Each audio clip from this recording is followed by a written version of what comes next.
En el nombre del Señor. Vamos a ponerse de pie para tener un momento de oración antes de compartir la palabra que el Señor tiene para nosotros en esta mañana. Oremos.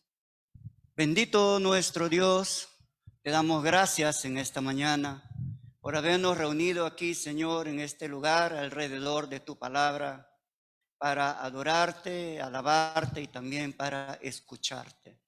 Bendiga cada una de nuestras vidas, cada familia aquí presente, Señor, cada matrimonio. Y también, Señor, como cuerpo, nos encomendamos a ti pidiéndote ser edificados, fortalecidos, alentados, redimidos y también, Señor, guiados por tu santa palabra. En el nombre de Jesucristo, te damos gracias por ella. Y en ese nombre nos encomendamos en tus santas y benditas manos. Amén. Tomen asiento, hermanos.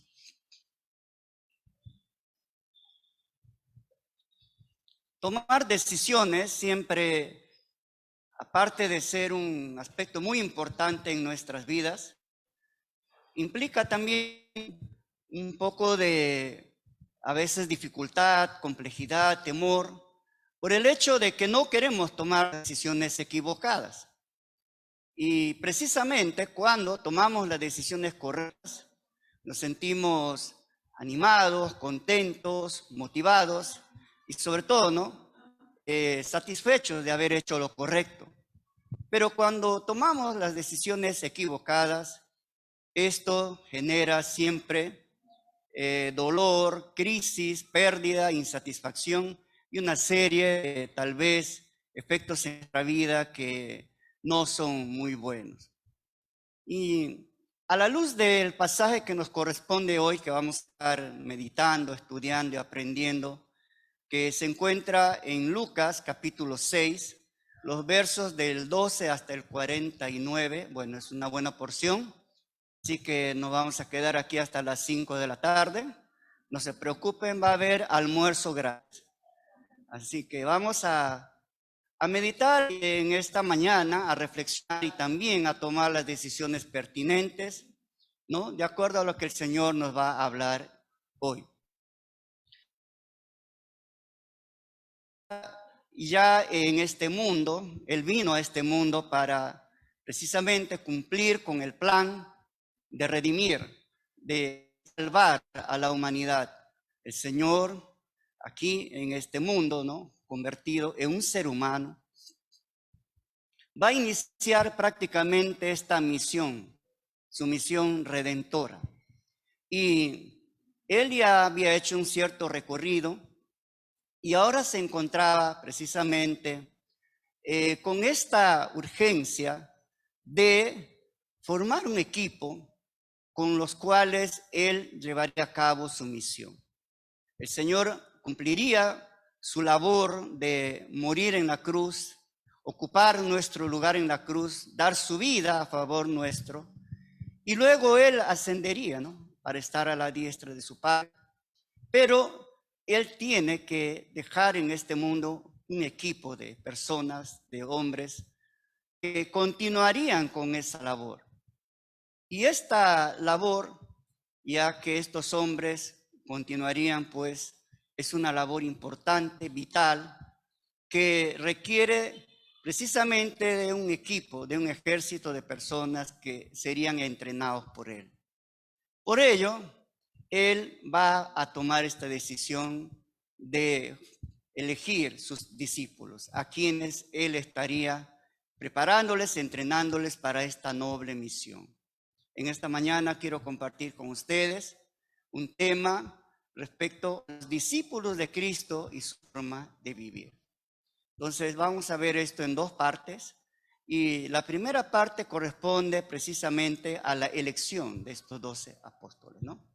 En los versos del 12 al 16 leemos que dice lo siguiente: por aquellos días Jesús fue a un cerro a orar y pasó toda la noche orando a Dios. Cuando se hizo de día, llamó a sus discípulos y escogió a 12 de ellos, a quienes llamó apóstoles. Estos fueron Simón, a quien puso el nombre de Pedro, Andrés, hermano de Simón, Santiago, Juan, Felipe, Bartolomé, Mateo, Tomás, Santiago, hijo de Alfeo, Simón, llamaban el Celote, Judas, hijo de Santiago, y Judas Iscariote, quien fue el que traicionó al Señor. Bien, en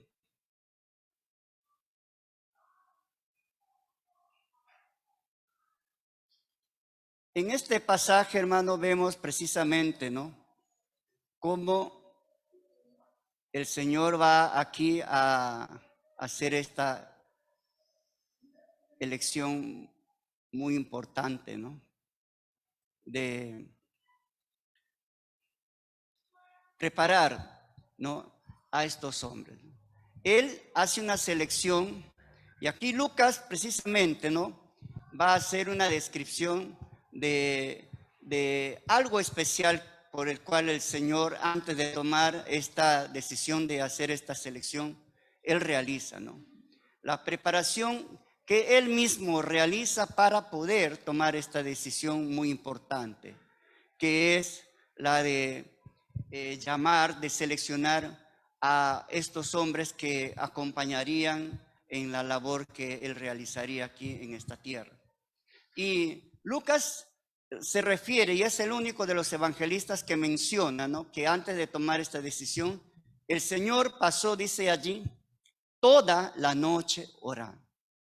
Fue a un lugar muy especial y allí pasó toda la noche en oración, porque precisamente, ¿no?, a él esperaba una mañana importantísima respecto a lo que sería esta selección. Designar, ¿no?, designar a los que serían los inmediatos continuadores de su trabajo entre los hombres, ¿no? Él tendría que nombrar a 12 apóstoles. Este sería el primer paso, ¿no?, dado en dirección de una de sus misiones más importantes aquí en esta tierra. Por ello el Señor se dispone a orar, ¿no?, buscando esta dirección de parte de su Padre. Recuerden que el Señor es Dios, pero Él es también un ser humano. Y en ese aspecto de su humanidad, Dios va y en oración acude a Dios Padre para precisamente, ¿no?, tomar esta decisión. Él no quiere tomar una decisión correcta, equivocada, tampoco, ¿no?, a la ligera. Así que Él en consulta allí con Dios Padre y Dios Espíritu Santo, Él en oración recibe la dirección pertinente para poder hacer esta elección respecto a estos hombres, porque la misión que estos hombres harían es vital, ¿no?, en cuanto al ministerio, en cuanto a la obra que el Señor precisamente, ¿no?, está aquí iniciando, que es el establecimiento de la iglesia, ¿no?, y la salvación también de la humanidad. Entonces, algo pertinente aquí que es bien la figura del Señor, hermano, viendo su preparación, viendo precisamente, ¿no?, que antes de tomar una decisión, Él hace algo importante: orar, consultar, buscar dirección para no tomar una decisión equivocada, ¿no? Algo que debemos nosotros en nuestra vida considerar, ¿no? Siempre debemos consultar a Dios, precisamente, ¿no?, cuando vamos a tomar una decisión, sobre todo si esta decisión es muy importante, es vital, es algo que no queremos equivocarnos, es algo que necesitamos hacer un acierto, ¿no?, en cuanto a esta decisión en nuestra vida. Puede ser un trabajo, puede ser un matrimonio, puede ser decisiones que tenemos que hacer en la vida, en la familia, en el trabajo, en el ministerio, lo que fuere. Es importante, antes de tomar una decisión, orar, consultarle al Señor, buscar su voluntad, ver que realmente Él nos esté guiando en este paso importante de nuestra vida, ¿no? Porque es Dios, Él es el que guía. Él tiene un plan en nuestra vida, Él tiene un propósito en nuestra vida. Si estamos vivos, si estamos aquí presentes, es porque Él tiene un plan especial para cada uno de nosotros. Y por ello tenemos que acudir aquí al Creador, al que conoce nuestra vida, al que nos ha creado, al que nos ha formado, nos ha redimido. Él tiene un propósito en todo aspecto de nuestra vida y Él quiere que cumplamos su voluntad. Y el hacer la voluntad de Dios precisamente nos va a traer mucha gratificación en nuestra vida. El hacer lo correcto y la voluntad de Dios, como dice su misma palabra, que la voluntad de Dios es buena, es agradable, es perfecta, precisamente, ¿no? Eso es lo que va a retribuir en nosotros cuando tomamos la decisión correcta y sobre todo haciendo en esto, ¿no? La voluntad del Señor. Entonces el Señor, luego de haber orado, ¿no? Él ya con esa dirección precisa va y comienza a hacer esta selección de estos dos hombres, ¿no? A los que Él llama apóstoles. Él comienza allí a llamarles a cada uno por su nombre, ¿no? A Simón le pone el nombre de Pedro y así sucesivamente va haciendo una selección. Un grupo allí de discípulos que están en torno a Él. Él selecciona a 12 hombres, ¿no? A estos hombres a los que llama apóstoles, ¿no? Y un apóstol es una persona que ha sido enviada, comisionada, como tal representa a quien lo envió. En este caso, estos apóstoles, en representación, como representantes de Dios, van precisamente, ¿no? Con esa autoridad a hacer la voluntad del Señor y a implantar y a continuar con la obra que el Señor le ha encomendado, ¿no? Y esto hay que ver aquí, ¿no? Que estos hombres, ¿no? Cabe precisamente notar que este título de apóstol no se da a otros creyentes, ¿no? Queda estrictamente limitado a estos 12, ¿no? Y no hay razón de pensar que este grupo en este tiempo esté ampliado, ¿no? Menos que pueda establecerse en este tiempo nuevos apóstoles, como muchos hay por allí que se nombran apóstoles, ¿no? Que se ponen este título de apóstol, incluso con la misma autoridad y sobre todo haciendo creer que también tienen el mismo derecho, la misma autoridad que los apóstoles aquí a los que el Señor ha llamado. No hay razón para pensar en eso, ¿no? El Señor tuvo un propósito muy especial con estos hombres, quienes precisamente, ¿no? En tal sentido pleno, la palabra apóstol aquí se limita en el Nuevo Testamento a estos 12. Los 12 hombres son elegidos para ser seguidores constantes del Señor. También, ¿no? Estos hombres pues van a ser enseñados por el Señor, van a ser enviados por Él a cumplir una misión importante. Para tal misión, ellos van a recibir esta capacitación, este don, sobre todo preparación, orientación en conocimiento y en orientación espiritual para el cumplimiento del ministerio al que fueron llamados. Estos apóstoles van a establecer precisamente, ¿no? El fundamento doctrinal de la iglesia, ¿no? Estos hombres cumplirían una labor muy importante, ¿no? Precisamente lo han hecho, ¿no? Y esto establece Efesios, ¿no? Cuando describe, ¿no?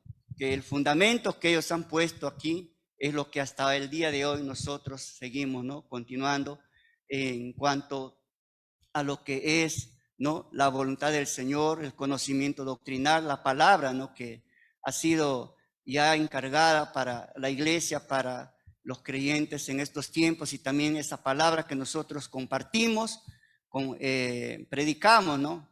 Es la labor que los discípulos en este caso han establecido. La autoridad es derivada, ¿no? Enteramente de aquel que los envía y es verdadera. Estos 12 serían enviados a establecer en todas las naciones de la tierra el reino de Dios. Jesús había elegido a estos 12 para que estén con Él, ¿no? Por tanto, es la iniciativa de Dios llamar precisamente, ¿no? Aquí a sus siervos para su obra, lo cual es un privilegio, ¿no?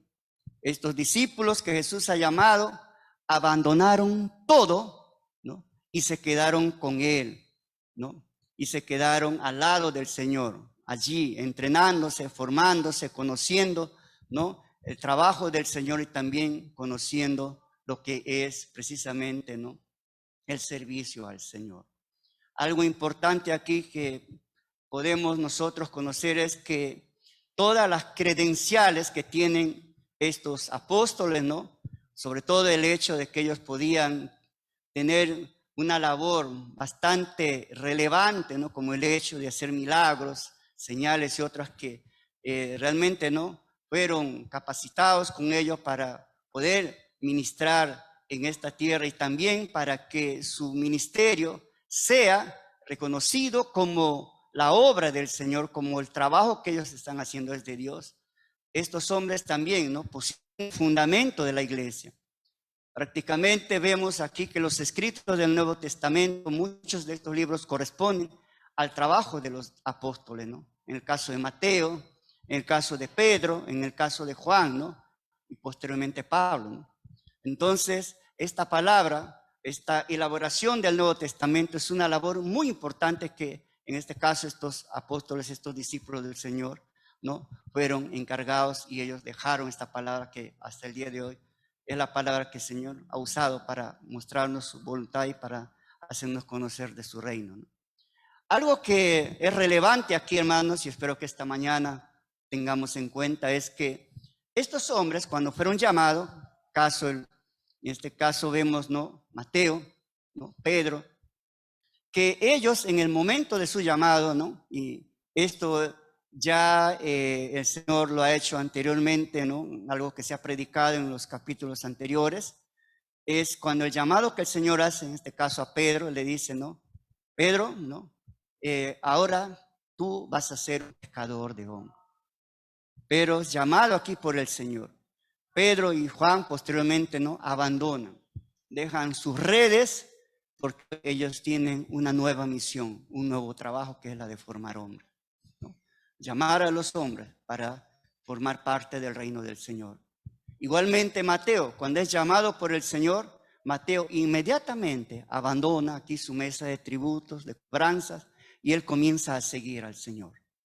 Este llamado lo hace el Señor. No es una decisión de hombres, no es una decisión de líderes o de personas o de políticos o los miembros del Sanedrín, no.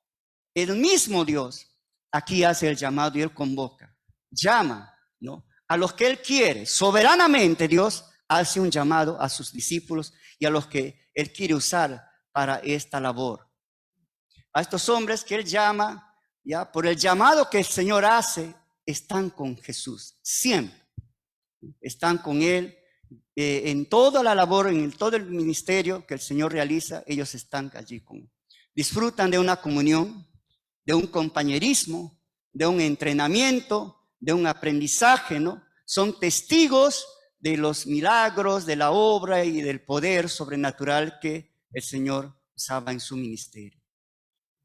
Y el llamado que el Señor hace a estos hombres abandonan todo y se disponen a seguir al Señor, ¿no?, por el resto de su vida. Vemos aún con sus dificultades, con todas las batallas que han tenido, ¿no?, en el caso de Pedro, que negó, Tomás dudó y otros allí con sus, vamos a decir, aspectos vulnerables, ¿no?, con sus flaquezas. Estos hombres son entrenados por el Maestro de Maestros, por el Señor de Señores. Son preparados, capacitados, habilitados para cumplir una gran misión.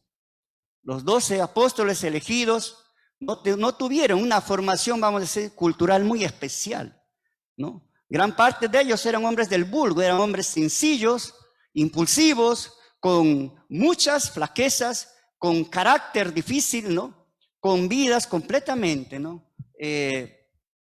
vamos a decir, como la de muchos de nosotros que hemos sido. Eran hombres pecadores, todos ellos.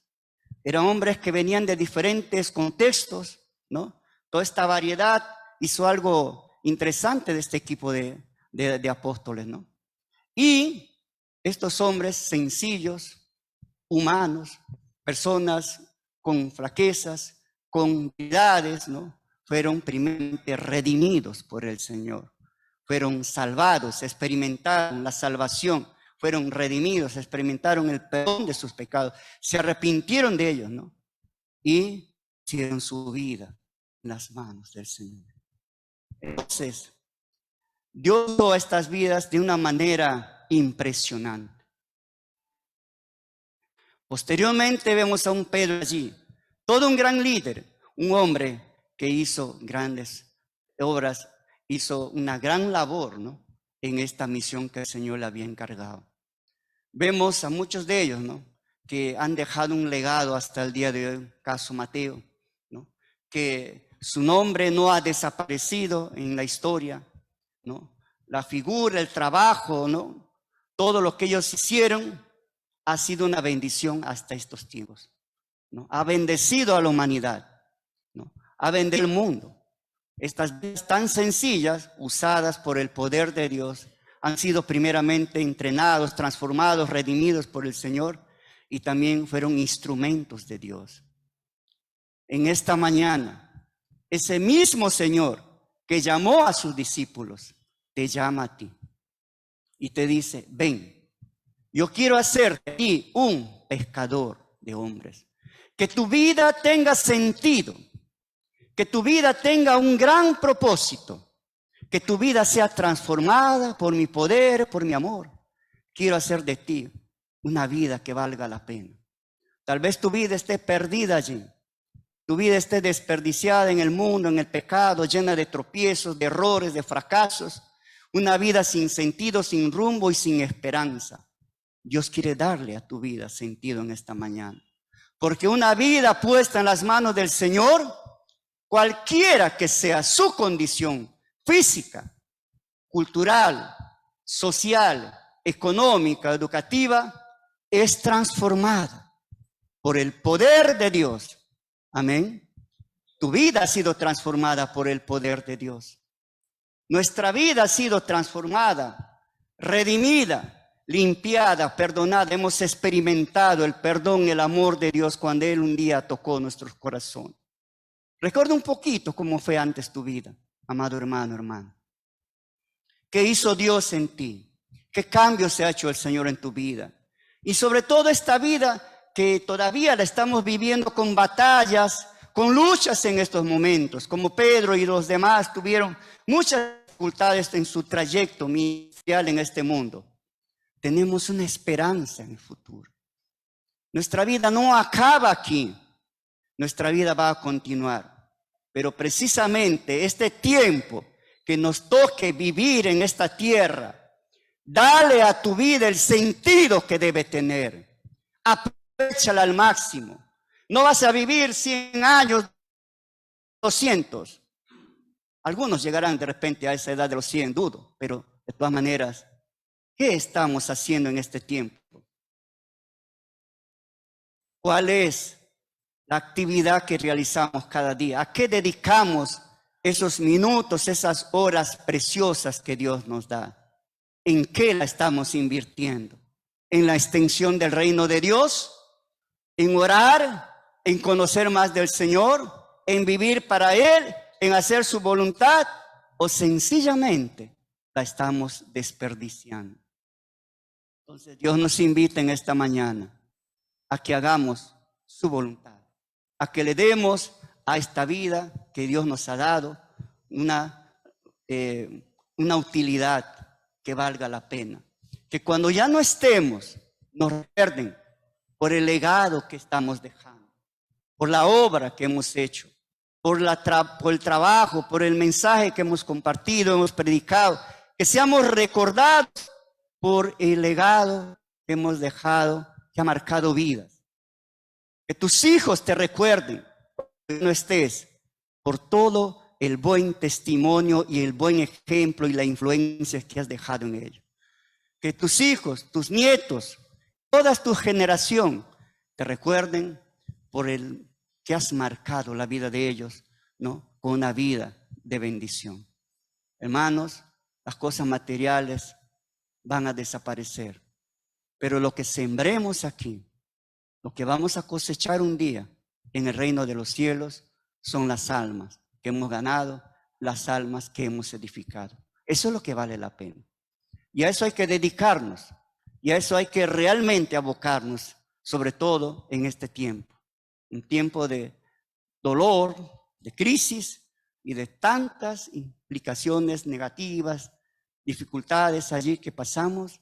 El mundo espera una palabra de esperanza, de aliento, un mensaje que les haga sentir que su vida tiene esperanza.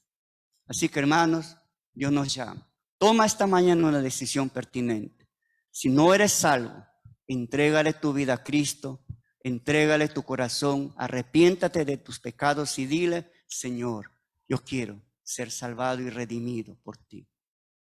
Y tú, como creyente, conságrale esta mañana tu vida al Señor.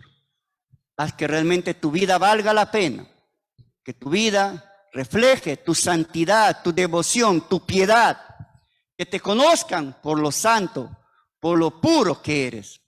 Y eso es precisamente lo que viene a continuación. El Señor llama a estos hombres y ahora los instruye, ¿no?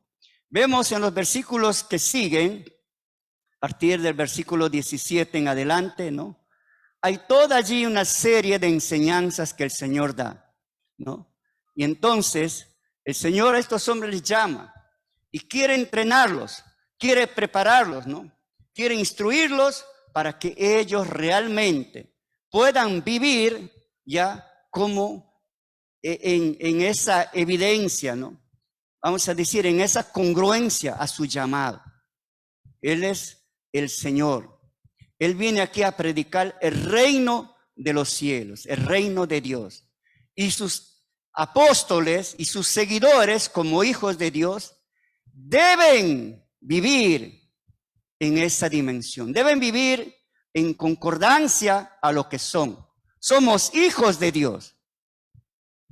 Y el auditorio aquí en esta oportunidad se conforma por 3 grupos, ¿no?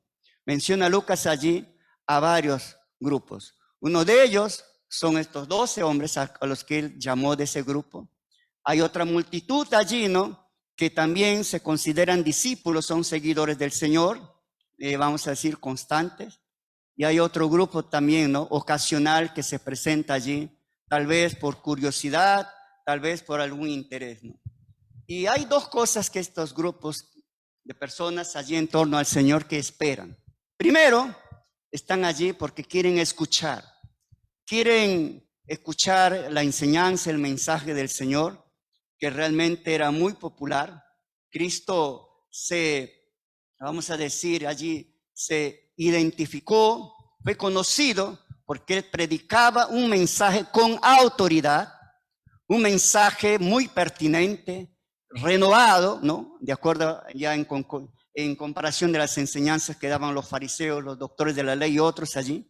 Hay una diferencia. El Señor habla con propiedad, habla de una manera genuina, con autoridad. Su palabra tiene poder, su palabra toca el corazón, lleva la reflexión, cambia la mente, el pensamiento de las personas. Hay completamente, ¿no? Allí una diferencia del otro mensaje, que era vacío, sin vida, infructífero. Y el mensaje de Dios aquí viene, precisamente, ¿no? Este grupo, y la gente quiere oír, quiere escuchar, ¿no? Quieren saber más del reino de Dios y acuden ahí precisamente con ese interés, ¿no?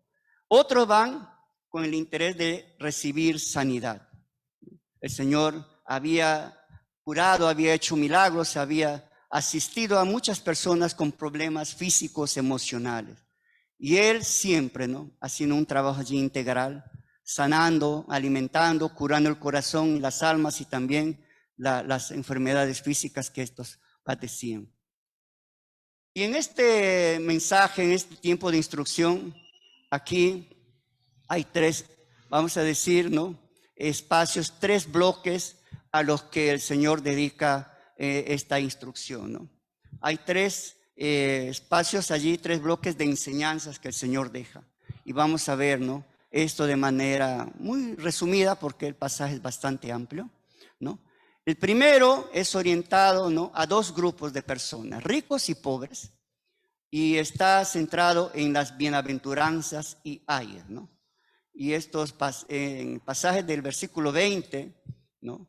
Hasta el versículo 26, está orientado a esta primera, vamos a decir, serie, esta primera enseñanza, ¿no? Bienaventurado y ayes, ¿no?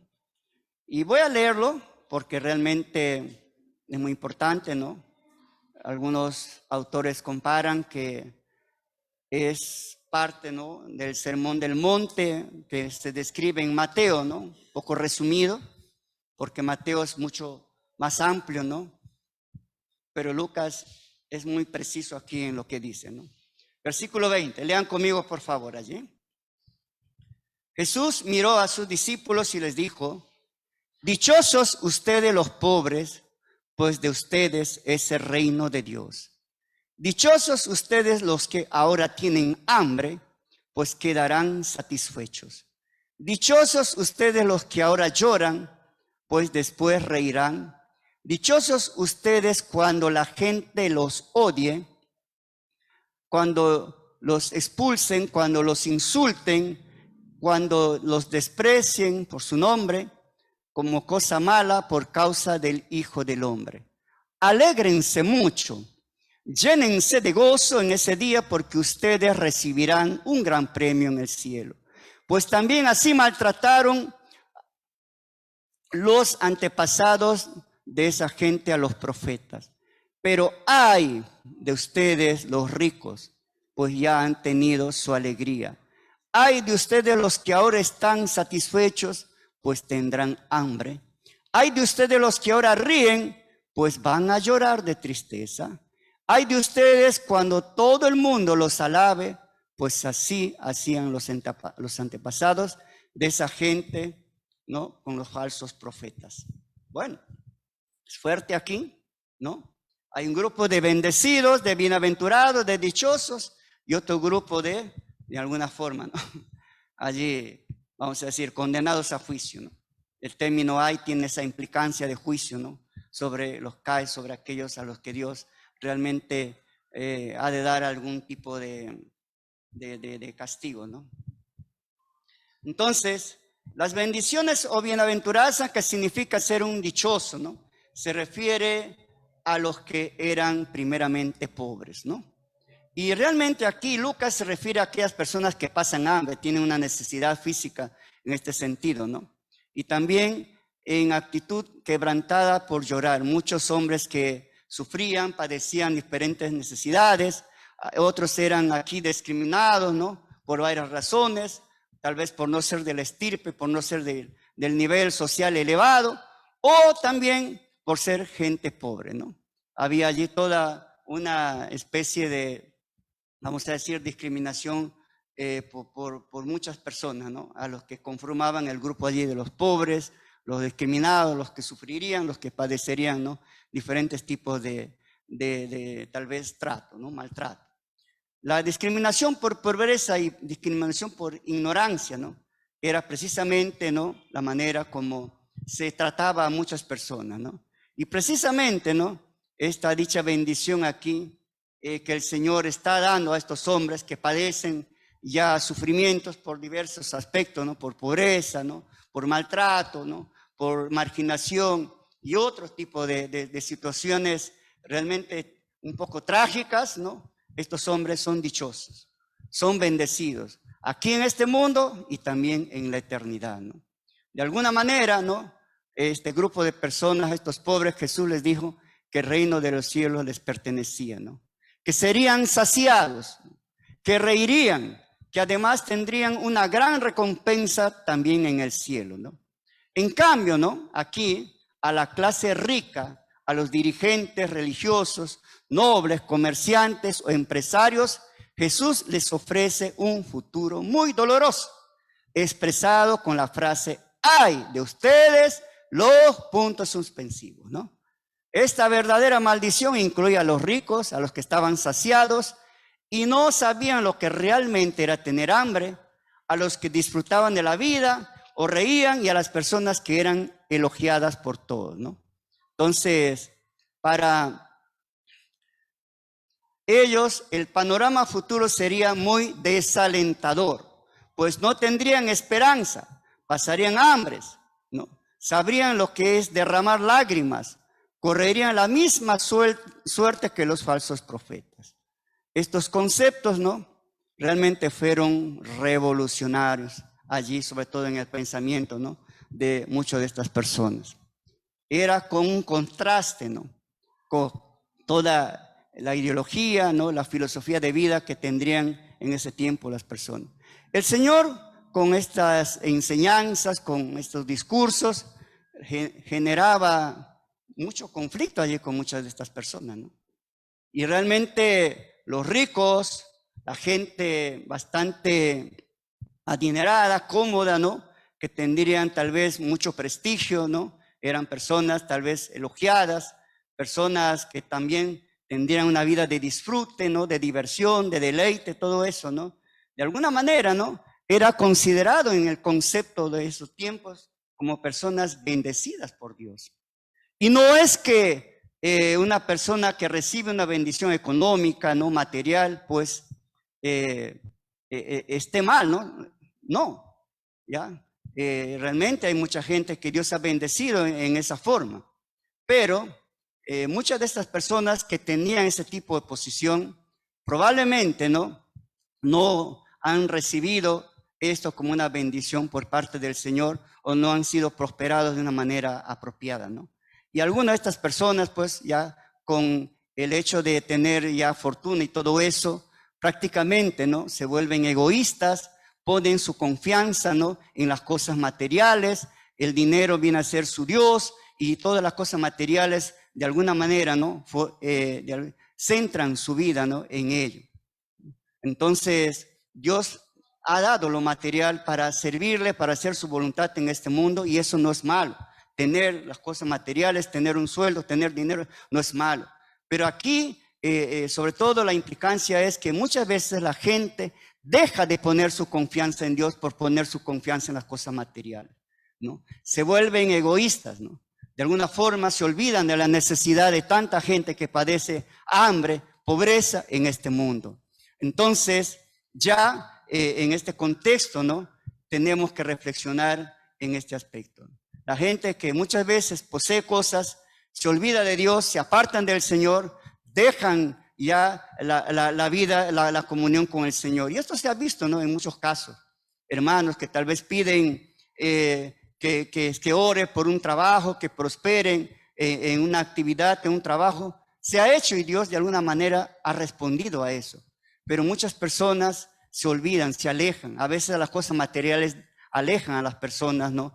De esa relación, de esa comunión con el Señor. Por ello es bueno mantener un equilibrio en este aspecto, ¿no? Si Dios nos ha dado posiciones, hay que invertirlo en que realmente vale la pena, ¿no? Hay que invertirlo y hay que usarlo de la manera apropiada, pertinente, ¿no? Si Dios nos prospera es con un propósito, ¿no?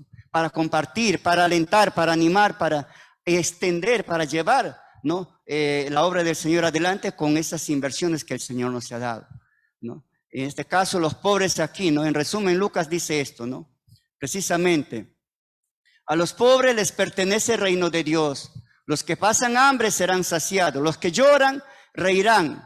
En este sentido, en este aspecto, ¿no? No vamos a decir que todos los pobres realmente tienen una actitud de piedad, una actitud de sumisión al Señor. Pero en su gran mayoría, ¿no? Hay muchas figuras en la palabra del Señor que eran gente que realmente buscaban, ¿no? Con devoción, con piedad al Señor. Y precisamente en el Antiguo Testamento, ¿no? Se describe, ¿no? La figura de Dios como un Dios de los pobres, un Dios que ama a los pobres, que tiene compasión, que tiene misericordia, que realmente es el defensor de los pobres, ¿no? Y en ese aspecto, porque el corazón de mucha gente, ¿no? Que tal vez no tiene las provisiones, es gente que busca, ¿no? Que se acerca, que tiene un corazón más sensible a responder al llamado del Señor. Bien, hermanos, entonces dejando este punto, el otro punto es el otro tema, corresponde a los versículos 27, por favor allí.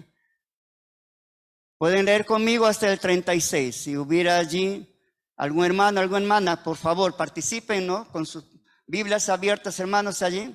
Lucas 6, del 27, vamos a leer allí rapidito, ¿ya? Hasta el 36. A la voz de tres. 1, 2 y 3.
Amén. Se han cansado, ¿no? Bastante largo este pasaje, que realmente resume allí, ¿no?, que son instrucciones que el Señor da respecto al maltrato, ¿no? Respecto al maltrato. Y precisamente, ¿no?, aquí el Señor comienza con esta expresión que debemos amar a nuestros enemigos, ¿no? Como dije, ¿no?, anteriormente también el párrafo anterior es una descripción, ¿no?, en el discurso del Señor, algo revolucionario, que era completamente distinto, ¿no?, en la manera de pensar de cómo realmente se veía, ¿no?, en este caso, ¿no?, a las personas con posición y a los que estaban despedidos o desposeídos de cosas, ¿no? Ahora el Señor manda a amar a nuestros enemigos, ¿no? Y esto es algo que probablemente no concuerda con nuestra visión de la vida, ¿no? ¿Cómo voy a amar a aquel hombre que me maltrata, me pega, me hace mal, me hace daño? ¿Cómo yo puedo amar a estas personas, ¿no? Entonces, estas palabras que el Señor precisamente va a advertir aquí son palabras de vida. Eran una verdadera revolución espiritual, ¿no? E incluyen una visión mucho más acabada de lo que Dios espera de sus hijos, ¿no? Esta es una declaración de lo que la presencia de Dios puede hacer realmente en las personas que vienen a Él. Un corazón regenerado puede amar en esa dimensión, como Cristo. Cristo fue odiado por muchas personas, por muchos grupos, pero Él amó a todos. No es que amaba sus acciones, ¿no?, pero Él llegó a amar a estas personas, ¿no? Tenía compasión de ellos, tenía misericordia. Entonces, aquí podemos realmente, hermanos, responder a este llamado del Señor. Jesús dice: misericordia quiero y no sacrificio. El Señor quiere que seamos nosotros misericordiosos, seamos compasivos, ¿no? Y precisamente, ¿no?, este mandamiento de amar a nuestros enemigos, así bien a los que nos odian. Miren estas descripciones. Que nos maldicen, orar por quienes nos maltratan, al que nos pega una mejilla, dale la otra mejilla para que te dé otro cachetadón allí. ¿Ahora somos capaces de eso? A veces le damos nosotros la respuesta, ¿no? Nos da un cachetadón, yo doy dos, así que el llamado aquí es no responder en esa forma, ¿no? Si nos piden la camisa, dale el saco. Dale a todos los que nos piden, dice. Si alguien se lleva lo nuestro, no lo reclames. Así que esta mañana aprovechen en pedir todo lo que quieran, que no le van a decir nada. Traten a los demás como queremos que nos traten a nosotros mismos, ¿no? En este aspecto, también el Señor hace una declaración. ¿Qué realmente tiene sentido si nosotros amamos a los que nos aman? ¿Hacemos el bien a los que nos hacen el bien? ¿Prestamos a los que nos devuelven lo que prestamos? ¿No? Esto realmente lo hace cualquier persona, ¿no? Incluso las personas sin temor a Dios. Pero aquí la ordenanza del reino de Dios es amar a los enemigos, ¿no? Prestar sin esperar nada a cambio, ser compasivo como nuestro Padre es compasivo, ¿no? Entonces, hermanos, esto realmente implica aquí, ¿no?, algo importante. La actitud de nosotros de vivir conforme a la justicia del evangelio del reino. Y esta justicia es superior a todas las justicias humanas. La justicia de Dios es sumamente elevada, ¿no? Es la correcta, la manera apropiada de hacer justicia. Y cuando hablamos de justicia, vamos aquí a referirnos precisamente, ¿no? El término justicia significa hacer lo que debo hacer, dar a la persona lo que le corresponde dar. Entonces, y en este aspecto implica el amor al prójimo. Si yo amo a mi prójimo, antes el término prójimo estaba bastante, vamos a decir, en un círculo muy estrecho a mi familia. Mi prójimo era mi papá, mi mamá, mis hermanos, mis tíos, todo lo que era mi familia. Pero acá el Señor trasciende esto un poco más allá. El prójimo es todos los hombres que están en tu entorno. Y uno debe amar a todos por igual. Con la misma dimensión que el Señor nos amó, nosotros tenemos que ser amados. Por eso aquí, amar implica precisamente, ¿no?, acción. Y esta acción se expresa en mi accionar con todas las personas, ¿no? Yo debo actuar, yo debo comportarme, debo ser, ¿no?, igual con todos, no solamente con los que favorecen. Y a veces esos círculos en la iglesia también se dan, ¿no? Hay grupitos aquí que somos muy amigos, que nos olvidamos de los demás. Hay un poco de egoísmo en nosotros, ¿no? Solamente compartimos con aquellos que son mis allegados, que son de repente mis patas, ¿no?, mis amigos íntimos. Y esto no debe haber en la iglesia, hermano. En la iglesia el amor debe ser para todos igual. Amén. Amén. Ahora están despiertos. Entonces tenemos que amarnos en la misma dimensión. Somos cuerpo de un Cristo resucitado que amó en esa dimensión, que obró en esa dimensión, que actuó en fe precisamente aquí. No fue una persona que tal vez condicionaba las cosas, no. Su amor lo dio a todos, incluso a aquellos que le estaban crucificando. Él les estaba amando igual. Entonces, el amar a nuestros enemigos no implica amar sus acciones. Podemos amarlos a ellos de qué manera, orar por ellos, desearles el bien, si es posible ayudarlos a cambiar de vida, ¿no? Si es posible darles un mensaje, contribuir en su transformación, predicarles para que ellos tengan una vida distinta. Entonces, eso nos lleva, ¿no?, a ser compasivos con todos. No es llenar el corazón con venganza, con odio. A veces nosotros, a las personas que nos han hecho daño, les llegamos hasta a odiar y a desear el mal, desearle que se muera, que le apriete un carro, que le pase algo, que sufra, así como yo he sido. Y esos términos y esas actitudes no deben estar en el corazón de los santos. En tu corazón en esta mañana hay odio, tienes deseo de venganza, cambia. No, ubícate realmente y ponte en las manos del Señor, que tu corazón sea limpio de todo eso. Entonces, realmente nuestra actitud debe ser precisamente, ¿no?, la de perdonar. Y debemos actuar, debemos vivir en esa dimensión. Por tanto, hermanos, el llamado del Señor en esta mañana que nos hace es eso, ¿no? Amar a todos por igual. No solamente a los que nos hacen el bien. Y él aplica aquí precisamente, ¿no?, la regla que es conocida como la regla de oro, ¿no?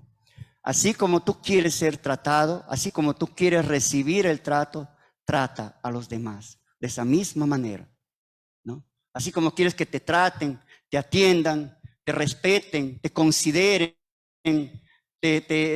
tal vez te alienten las personas, todo lo que tú quieres recibir, todo lo que conforme tú quieres ser tratado, haz eso con los demás, ¿no? Y esta es una manera como el cristiano debe comportarse. Por eso necesitamos ser llenos del amor. Aquí una herramienta clave para poder llegar a amar es tener el amor del Señor en el corazón. Es imposible que yo pueda amar a mi enemigo si no soy redimido, si no he experimentado el amor del Señor en mi corazón. En Primera de Juan, el Señor habla mucho respecto al amor. Él dice, el que no ama, no ha conocido a Dios, porque Dios es amor, hermanos. Pero háblenlo con ganas, pues allí. Realmente como que estamos llenos de ese amor, ¿no? Yo puedo amar porque realmente he experimentado el verdadero amor. Primera Corintios describe las características de este amor. Un amor real, un amor verdadero, un amor duradero, un amor incondicional. Ese es el amor que el Señor quiere que nosotros expresemos en nuestra vida con todos, aun con aquellas personas que no me aman. Y esto realmente revoluciona. Finalmente, tenemos allí la última enseñanza, ¿no?, respecto a las reglas para la comunidad. Hay un bloque también bastante grande, no vamos a leer. Hay aquí 3, vamos a decir, argumentos que el Señor usa. No juzgar a otros, ¿no? El árbol se conoce por su fruto y la casa bien o mal fundada, ¿no? En estas tres, vamos a decir aquí, argumentos que el Señor hace, ¿no? Él describe algunas reglas que realmente sus discípulos tienen que vivir, tienen que mostrar. Recuerden que aquí los principios, que en todo este sermón, ¿no?, que el Señor da en Mateo, ¿no?, y de alguna manera aquí Lucas, Él está describiendo las normas, los principios éticos, espirituales, la conducta como deben los hijos de Dios comportarse. Hay toda una norma, hay toda una serie de principios, de reglas que el Señor quiere que obremos, como quiere que vivamos en esta tierra, ¿no? Eso es algo que nosotros, hermanos, tenemos que aplicar en nuestra vida cada día, en todo momento, en toda circunstancia y en todo lugar. Por eso es importante conocer la palabra, aprender la palabra, saber la palabra, ¿no?, y aplicar nuestra vida. De nada sirve solo oír y oír y oír y después olvidarnos, ¿no? Tiene que haber en nuestra vida esa transformación, y esta transformación va a venir cuando nosotros obedecemos y aplicamos esa palabra. Aquí, cuando el Señor, ¿no?, llama, ¿no?, estas instrucciones, de alguna manera, ¿no?, el Señor las orienta de una forma muy pertinente a sus apóstoles, a los que Él había nombrado, ¿no? Y estaba allí toda la multitud, pero su enfoque de Él va más precisamente a sus apóstoles, ¿no?, a que les demanda vivir de manera, ¿no? Y el Señor aquí deja bien claro, ¿no?, lo que realmente es la justicia del reino de Dios, que esta no puede congeniar, de alguna manera convivir, ¿no?, con todas las formas externas de la religión que había en esos tiempos. Hoy hay mucha religiosidad, hay mucha gente que tiene una vida muy moral, muy religiosa, pero contrasta en una forma, ¿no?, con lo que son las enseñanzas del reino de Dios, con las que son las enseñanzas del Señor.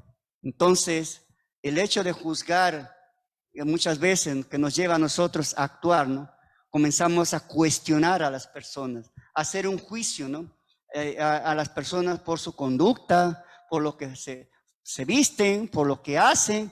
Entonces, hasta en la iglesia, ¿no?, hay muchos comentarios del comportamiento de los demás, ¿no? Mira cómo anda, mira cómo predica, mira cómo se viste, mira qué hace, de dónde viene, a qué hora llega, por qué llega, mira. Entonces, juzgamos. Y la actitud de juzgar es hacer un juicio a esa persona. La actitud de juzgar es realmente sentirme hasta yo superior a esa persona a quien estoy juzgando. Por eso la ilustración que el Señor hace allí. Hey, dicen, un ratito, antes de que tú quieras sacar la viga, un sentido de repente hasta querer ayudar a una persona sintiéndote tú que estás mejor que el otro, primero saca la tremenda viga que tienes en tu propio ojo, ¿no? Y muchas veces nosotros cuestionamos a los demás, hasta nos ponemos tal vez en el sentido de ser como sus posibles, ¿no?, tal vez como querer ayudarlos, ¿no?, y tal vez hasta ponernos en una posición de maestros sin todavía nosotros haber superado nuestros propios problemas, nuestra propia condición de vida, ¿no? Entonces, es importante considerar aquí en esta mañana, hermanos, la enseñanza del Señor. No juzgar, ¿no?, actuar de una manera distinta, obrar de una forma precisamente, ¿no?, como creyentes. Oremos más bien por las debilidades de los demás. Si tú ves a personas que están andando mal, están en pecado o están en una condición, hay otra manera tal vez de no contribuir en el bien de estas personas, ¿no?, no juzgándole, ¿no? A veces hacemos más daño a esta persona, ¿no? De repente en la iglesia se entera todo el mundo de la conducta de la persona, del actuar de la otra persona, ¿no? Y esto tal vez va a hacer más daño que bien. Es importante más bien, ¿no?, o tomar otras formas de tratar con personas o hermanos que están en una condición tal vez, ¿no?, en desventaja o en su vida espiritual, ¿no?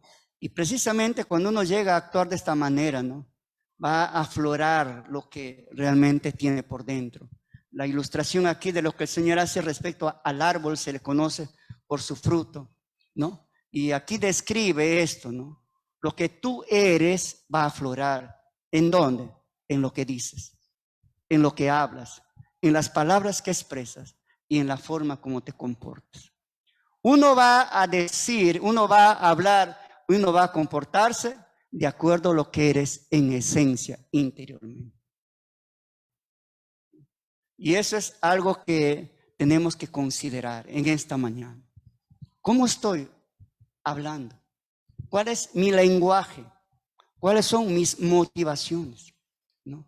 ¿De qué manera yo me estoy comportando aquí y en mi intimidad, en mi cuarto, en la calle, donde no me ven los demás? ¿Cuál es mi conducta? ¿Cuál es mi forma de ser? ¿Qué carácter tengo? Eso aflora lo que tú eres, ¿no? A veces nos cuidamos de las apariencias, ¿no? Vivimos una vida de apariencia. Me cuido del papá, me cuido de mi hermano, me cuido de los hermanos de la iglesia, de los líderes, pero en mi intimidad soy un desastre. Mi vida es completamente contrario a mi creencia o de repente a lo que yo supuestamente creo ser, ¿no? Me considero un creyente, me considero hasta un líder, me considero de repente un hermano de mucha autoridad en la iglesia, pero en mi intimidad, en esos ambientes donde tal vez no soy visto por los demás, pero sí por Dios, tengo un comportamiento inadecuado. Y esto va a aflorar en aquel momento, ¿no? Un mal chiste por ahí que te salga, una broma de repente inadecuada, una palabra que no es apropiada, tu forma de decir, de hablar, dice lo que tú eres en esencia, en el fondo. Por eso el Señor dice que al árbol se conoce por sus frutos los conoceréis, dice el Señor. Un mal árbol jamás va a dar fruto bueno, jamás. Si tu corazón es malo, está lleno de veneno, de carnalidad, de orgullo, de malicia, de inmoralidad, eso va a aflorar en algún momento en tu forma de hablar y en tu forma de actuar. Pero si tú eres un buen árbol, nunca va a aflorar lo malo de ti, ¿no? Si en tu esencia de vida, en lo interior, tú eres una persona sumamente temerosa, piadosa, eso va a aflorar en tu vida. Tus palabras serán sanas, santas, edificativas. Tus palabras van a alentar, van a animar, van a motivar a los demás a buscar el reino de Dios. Y precisamente, para yo dar buenos frutos, para yo en mi vida producir, precisamente, ser una persona que esté presta a perdonar, porque esa es la expresión de haber sido perdonado. Si yo perdono es porque he aprendido, he experimentado en mi corazón lo que es el perdón. Puedo perdonar y obrar con amor hacia todos, evitar el juicio, criticar y aflorar en mi vida precisamente, ¿no?, lo que realmente hay dentro. Una vida renovada, cambiada. Yo soy diferente, no por mis méritos, no por mi propia actitud, sino porque hay alguien adentro, en mi interior, que se llama Jesús, que va cambiando y va desarrollando el fruto de su espíritu en mi vida. Puedo amar, puedo perdonar, puedo realmente comportarme de una manera apropiada, ¿no? ¿Y esto por qué, hermanos? Termino con esto.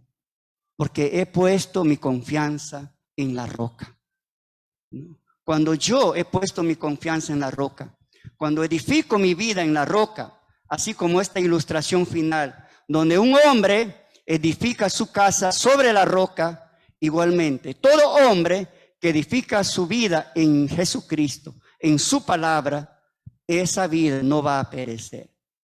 No quiere decir aquí que tu vida va a estar exenta de sufrimiento, de desastre, de crisis. Van a venir, vienen a nuestra vida fenómenos que es allí, como en este caso, ¿no?, la duración de un fenómeno sobrenatural, de una creciente de ríos que vienen, chocan contra esta casita, pero esta casita no cae porque está edificada en una roca.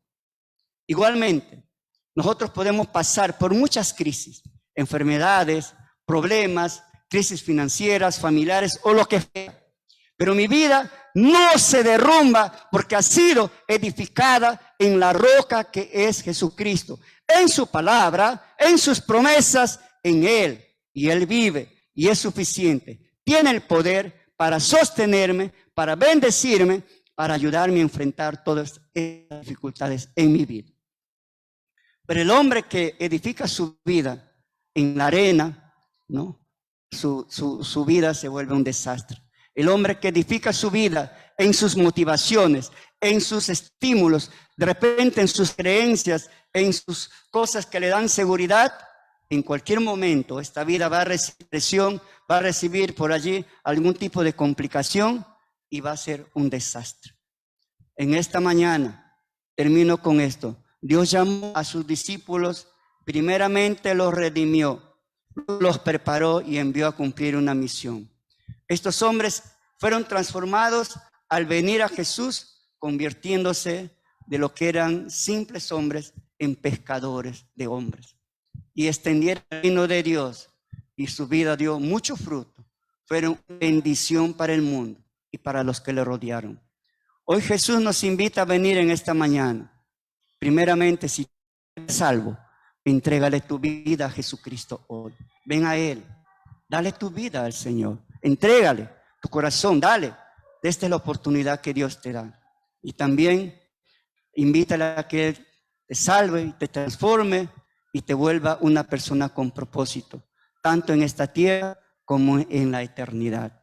Y amado hermano, si tu vida está mal, si estamos por allí viviendo a medias, teniendo un corazón no consagrado, no rendido a Cristo, a esta mañana, dile: Señor, yo quiero consagrarte mi vida. Quiero abandonar mi pecado o mis pecados. Quiero dejarlo todo en la cruz y continuar con mi vida en adelante. Vamos a orar. Te damos gracias, Padre, en esta mañana por tu palabra. Te damos gracias, Señor, porque tú eres un Dios vivo, un Dios real, un Dios que cambias la vida, el rumbo de nuestras vidas y nos das esperanza aquí y para la eternidad. Señor, que esta palabra tuya llegue a nuestros corazones y haga su obra y cumpla su propósito en cada uno de nosotros, porque nos encomendamos a ti. Te entregamos a ti en esta mañana nuestra vida, Señor. Tómala, es tuya. Límpianos, apártanos del mal, perdona nuestros pecados, cámbianos, conságranos a ti, Señor, porque oramos en ese nombre, que es sobre todo nombre, el nombre de Jesús. Amén, amén. Dele un abrazo al que está a su lado. Hace frío. Dile: tú vas a ser un gran pescador de hombres.